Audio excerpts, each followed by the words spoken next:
Hello, welcome. It's a real pleasure to be here this evening. My name is Hale. I'm the Benefits Manager for 3 councils at the moment: Purbeck District Council, West Dorset District Council and Weymouth and Portland Borough Council as well. I've really come here this evening just to have a little bit of an update chat really. I will be mindful of the time for you all as well and try and keep to my 20-minute slot, but obviously you can take some questions at the end as well. So I'm just going to take you a sort of brief catch-up on where we are in the benefits world at the moment, and I'm sure you've all got your own experiences of how things are changing and morphing into a new system at the moment. So we'll have a quick look at universal credit, sort of our personal story so far here in this area.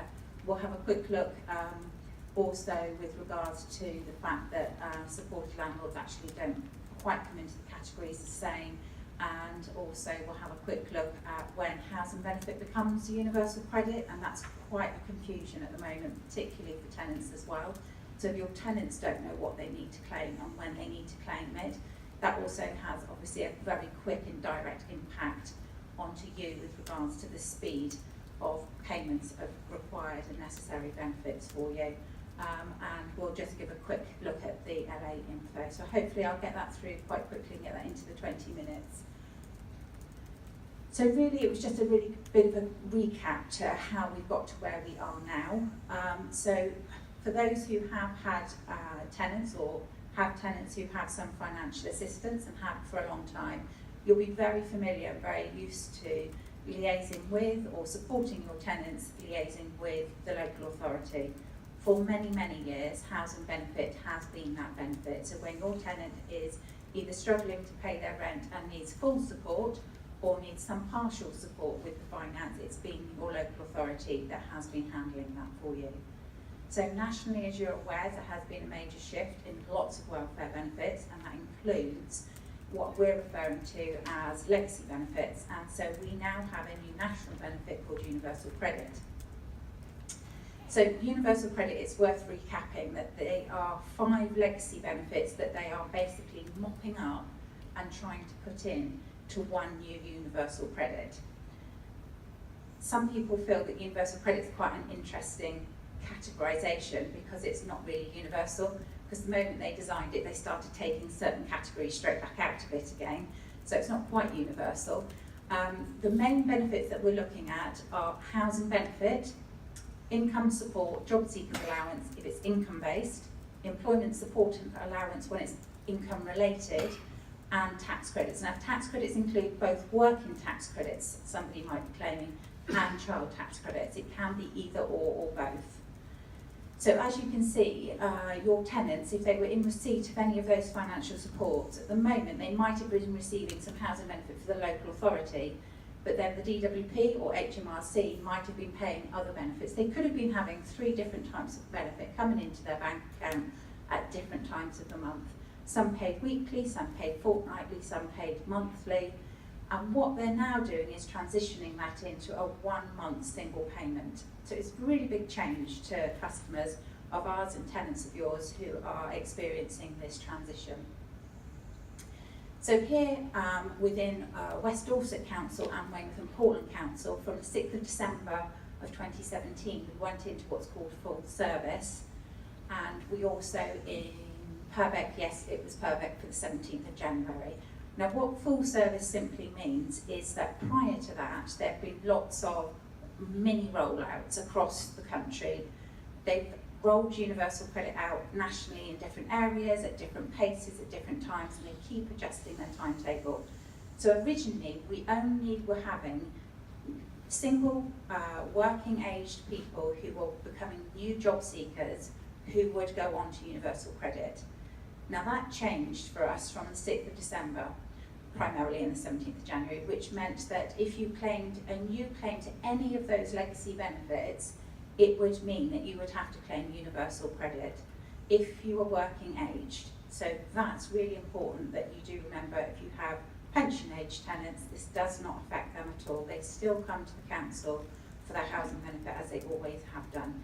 And there were originally plans to include pensioners, but those have been scrapped for the time being. I can't envisage, with all that's going on with our central government and all the types of welfare reforms, there's no talk of that coming back on the table at all at the moment. So when we were dealing with our customers and we're advising customers, it's really important that we remember that actually where the local authority was able to help and guide our tenants with housing benefit, we're pretty much useless when it comes to universal credit. We don't have a hotline to the DWP. This isn't our benefit, I'm afraid. And so whilst we will obviously help and guide people who ring us, we don't have a magic hotline to the DWP, and we are unable to influence the decisions made by the DWP. So if customers are having any problems with the universal credit, all we can do is guide them back to the DWP with regards to their universal credit. It's not something we can do. But what we are doing is signposting really, really early on. As soon as someone contacts us, we're there that day saying, you need to go and speak to the DWP, this isn't our area anymore, and we're giving them all the contact details and making sure they're accessing them correctly and really in a very sort of time efficient manner. So we are definitely supporting, but we can't influence in that sense. So we are no longer able to accept new housing benefit claims for working age customers. There is an exception to that. If you have supported tenants, which are in specified accommodation, we still have those. It's kind of the complex, difficult tenancies, then we'll still deal with those. Or if you have tenants who have 3 or more children, if they're responsible for 3 or more dependent children, unfortunately at the moment the DWP system can't cope with the complexities of assessing that. They are working on a fix to that, and their plans are to still take those families. But at the moment, if your customers, your tenants, have more than 3 or more children, they will still come to us. So you can probably begin to see how it's quite difficult for the tenant themselves to think, oh, am I staying housing benefit? Am I universal credit? The only thing we can say is our citizens advice bureaus are very, very well versed on this. They are excellent sources of advice, and we do recommend that your tenants speak with them. Our websites are fully briefed on it. We have done a complete refresh of our website, and it is got linked in to gov.uk, where that is constantly updated with the most relevant and recent information. So the information is all there to help guide your tenants to decide what they should be claiming, so they get those claims in really quick. I can't emphasise that enough. The DWP do not backdate their universal credit. We still can for 1 month, but the DWP won't. So they can quite quickly start losing out a week, 2 weeks, 3 weeks, and we don't want that. You don't want that. It's quite hard for people to catch up on those arrears. So speed is really important. So universal credit is, like I said, a single monthly payment which is including their housing costs.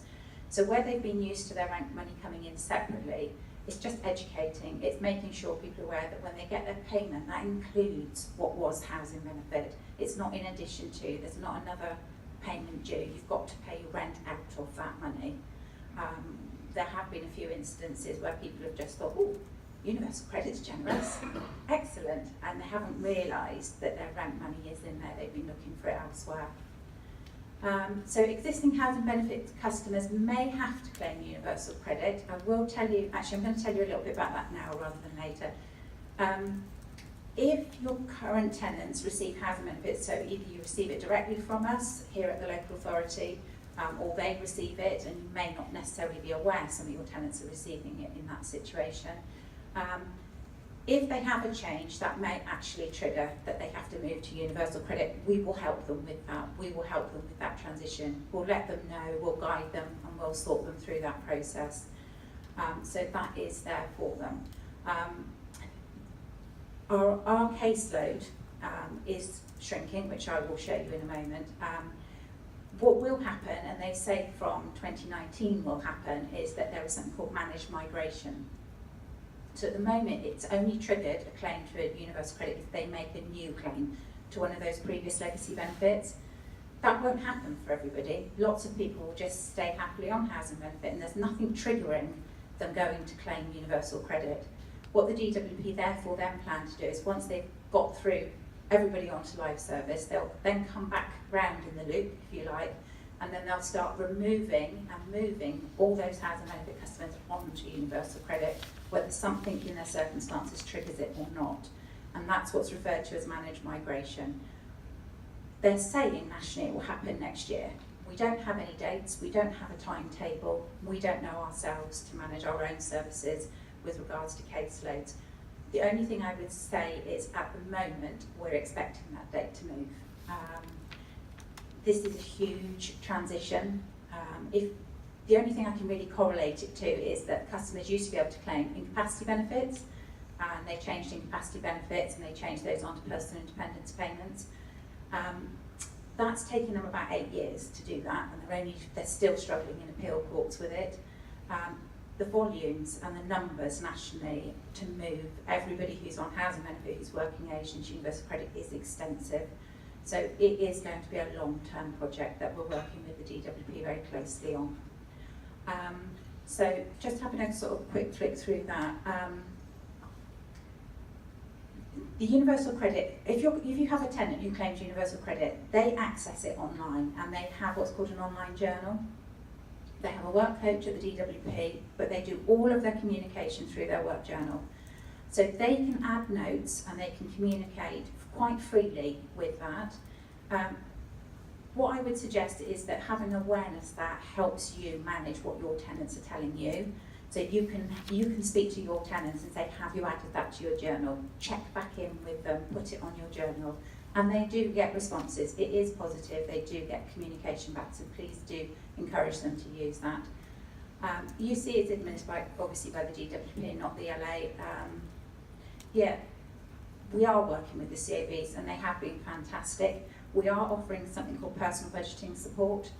But we're actually offering that in-house. So if your customers or your tenants are struggling with regards to managing their finances because of these monthly payments, do tell them to give the council here the benefits office a ring, and we can book them a personal budgeting support interview. CAB can do it as well, but we're supporting them in that process. We do want to work with them.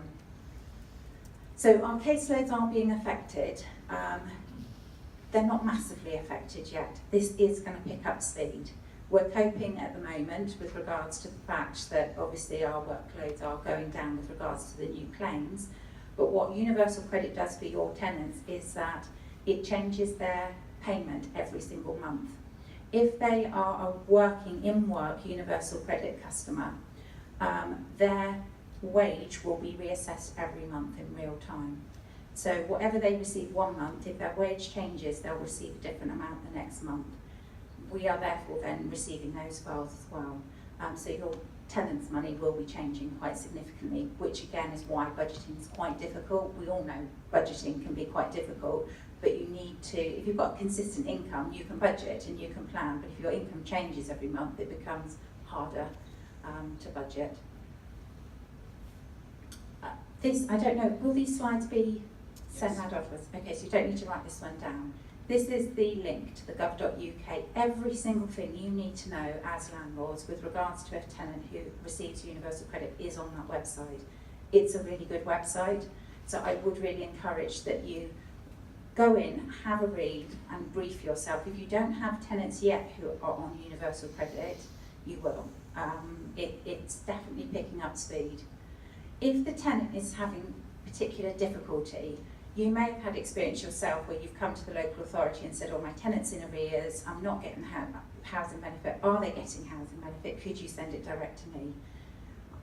You can still have that if they are in receipt of universal credit.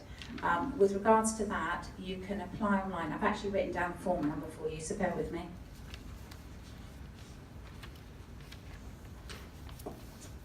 They've changed this form number a couple of times, but if you want to, and we'll make a note, or I can send it to Adrian to pass on to you, you want a form UC47.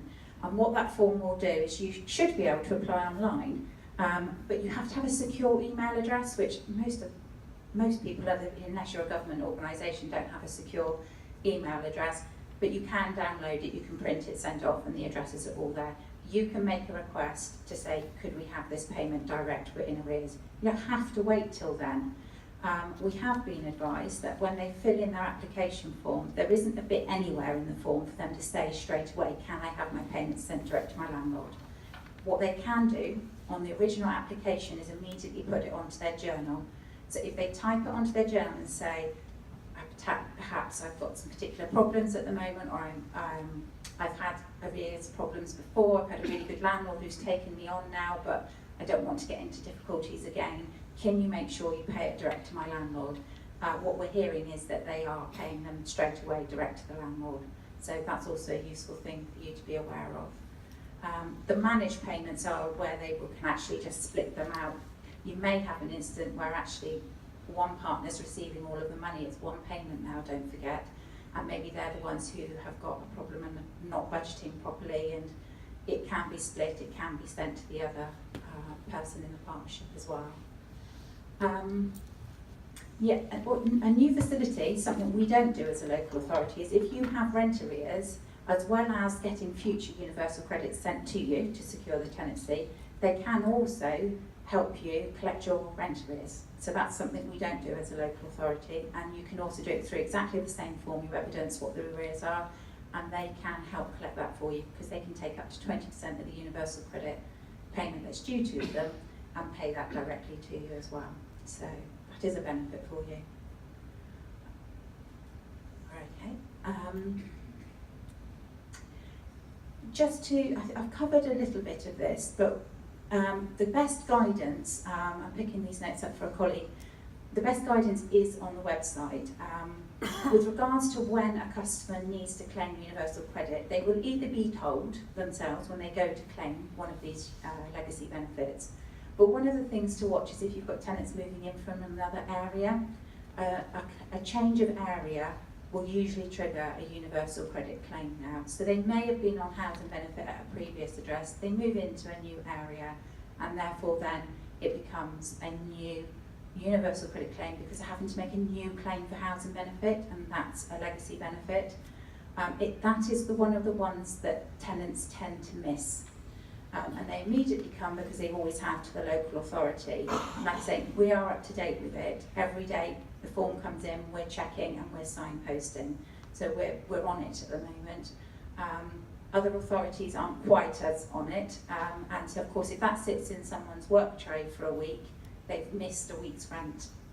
They've missed a week's benefit. So it's really important that we do that. But it's worth checking if you're talking to your tenants when you're signing them in. Just wanted to get on to one of the things that's really changed is that you've probably heard a lot of negative press about universal credit. Tenants struggling, tenants waiting 6 or 8 weeks for the first payment, and that's immediately putting the tenancy at risk right from day one because they've had to wait so long. One concession government have made is that from the 11th of April of this year, they've tried to reduce the impact of this transition. And what they've said is where we would normally end the housing benefits the day that they claim universal credit, that would have been it. We'd have just ended it. What they've now given us powers to do is that we can now pay them 2 weeks housing benefit at the full eligible rent. So say, for example, someone's rent's £150 a week. We may only have been paying them £20 a week housing benefit. We will now pay them the full £150 if that's the LHA rate or whatever the eligible rent is, and they will get that for 2 weeks. It's a little bit of a transition. They're kind of accepting, we know you're going to have to wait for your first payment, so here's a softener, if you like, really, just to get you over the next few weeks. So we are doing that, and that's working really well. And we've had some really positive feedback from tenants, customers who have been experiencing this transition, because it is difficult. If you imagine going without a salary or an income for, potentially 2 months, it's really difficult. So that certainly is helping customers. We will, however, normally pay that to the customer to have an awareness of that. It's whoever the payee is, usually. So if you're already getting payments direct, you'll get it. If not, it'll be the payee who's your, our customer, your tenant. Just a plug really from me. You may have come across discretionary housing payment if you have tenants who receive financial support. The council here, we do have something called discretionary housing payment. It's a pot of money government give us. They give us a set amount. It changes from year to year. This year, as it did all authorities across the country, we received a reduction in our funding. But we are managing it, and we're managing it well. It is covering the need that's out there in our communities at the moment. What it means is that if somebody has, for example now, housing benefit, the rent might be, say, £150 a week, and housing benefit is only £80 a week, and they're having to make up that difference as a contribution themselves. For a multitude of reasons, they're financially struggling to do that. They can make an application, and we can, in cases, pay an additional amount on top of the housing benefit. That is also the same for universal credit housing costs. It doesn't go away. If someone's claiming housing universal credit and have their rent paid through that, have the shortfall, they can still come to us at the council. We don't sort of say, your universal credit, we don't want to know anymore. They can still come to us, and we can still consider them for that discretionary housing payment. It can help sometimes towards arrears in certain circumstances. It can help when people are trying to get rent in advance, rent deposits to secure accommodation as well. The policy is online on Dorset for you, it's all there. And the only major criteria they need to have is they need to be in receipt of housing benefit or in receipt of the universal credit housing costs. Making an application for it, we have to wait, we have to make sure they're actually in receipt of that. So where it doesn't help is if they have not realised they've got to go and claim a benefit, they're not going to get that backdated, and they've got 6 weeks worth of arrears for a period they're not going to get any help with. Unfortunately, discretionary housing payments are not the solution in those circumstances, but it does help support tenants in our community quite significantly. The only thing I would also emphasise with the discretionary housing payment is the bottom point, which with regards to it is a short-term solution. This is where we recommend all of our tenants, therefore then they do also engage with personal budgeting support. Sometimes it is purely, they just don't know how to handle their own finances. Maybe they've not had to handle their own finances. Maybe they're in circumstances which are very different to how they have experienced life before. So we will support them to say emergency support. I say emergency, that can sometimes last a year. It could be they're engaged with other programmes of support, and it needs to last that long. I think just as we're sort of drawing to an end here really, we at the local authority are still really busy. We are still dealing with pension age claims, we're still dealing with a lot of working age claims. Like I say, our caseloads haven't gone down very much, but we are ready for that to ramp up a little bit now. The new website I've mentioned is there, so do go and have a little look at that. And of course we've got the reorganisation where we're seeing what's going to happen with regards to our caseloads there.